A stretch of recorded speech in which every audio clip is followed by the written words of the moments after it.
Hi everyone, welcome to my channel. What you're seeing here is real-time visualization of the AS5600 magnetic encoder. In this project, I'm using an ESP32 board to read the sensor data and the processing application to visualize it in real time. Now let's take a closer look at the hardware. This is the AS5600 magnetic encoder. It used this tiny magnet to measure the rotation angle. Now I'm placing the magnet on the shaft of the stepper motor, so when the motor rotates, the magnet rotates with it. I'm applying a small amount of super glue to securely attach the magnet to the motor shaft. Now the encoder is mounted above the motor and aligned with the magnet. Proper alignment is very important for accurate readings. This is the ESP32-C3 Super Mini board, and I've connected the encoder to it. The ESP32 reads the angle from the sensor and sends it to the computer. Now let's move to the software part.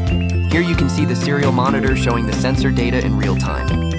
Now let's open the processing application to visualize this data in real time. Make sure to close the serial monitor before running the processing application. Now you can see the real-time visualization of the AS5600 sensor.